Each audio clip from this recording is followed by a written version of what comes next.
I cannot emphasize too clearly or too often that this nation was founded not by religionists, but by Christians. Not on religion, but on the gospel of Jesus Christ. For this very reason, people of other faiths have been afforded asylum, prosperity, and freedom to worship. Patrick Henry.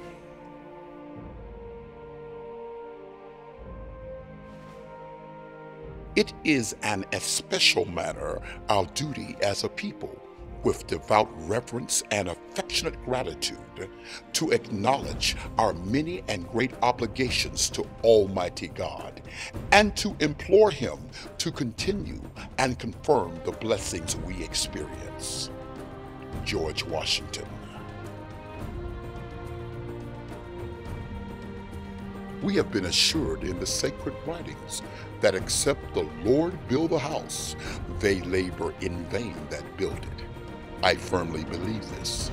I also believe that without His concurring aid, we shall succeed in this political building no better than the builders of the Tower of Babel.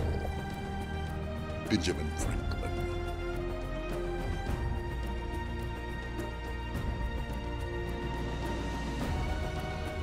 If we are to go forward, we must go back and rediscover those precious values, that all reality hinges on moral foundations and that all reality has spiritual control.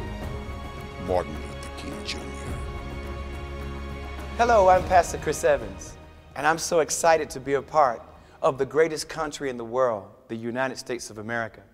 But I often wonder if the founding fathers and great historical leaders ever envisioned that America, this nation that was founded upon Christian principles and values, would become a nation that would marginalize God and would give Him limited access to society. A nation where prayer would be banned in school and that evolution would be more widely accepted and taught than creation. America has truly risen to become one of the greatest, most prosperous nations in the world. Truly a land that's flowing with milk and honey.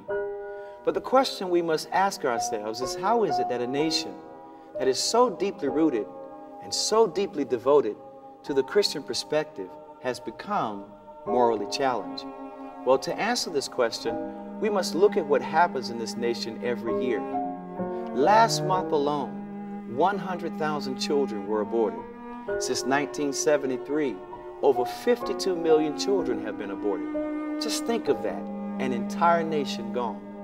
680,000 people are raped in this country every year.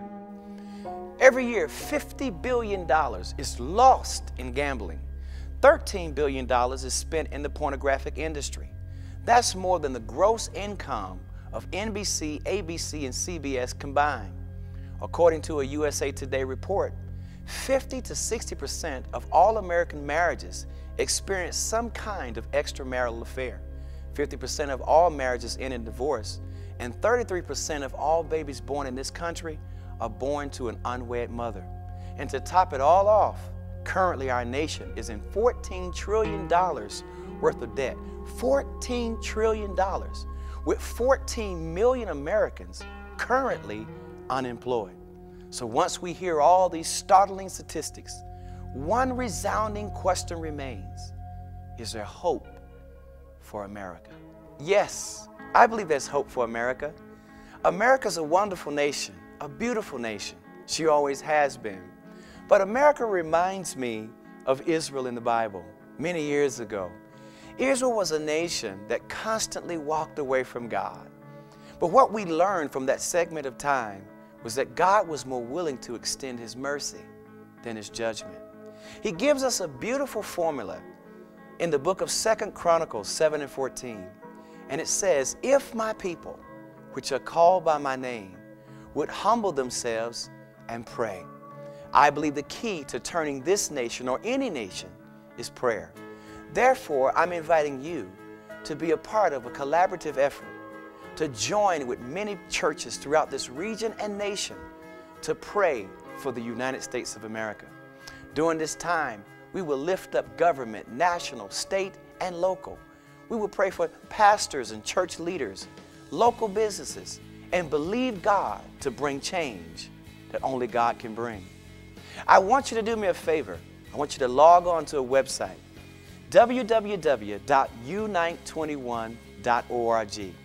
There you will find many wonderful resources and all the information you need to be a part of this movement. It is our desire to pray for America and make her beautiful again. God bless you. I'll see you on the website.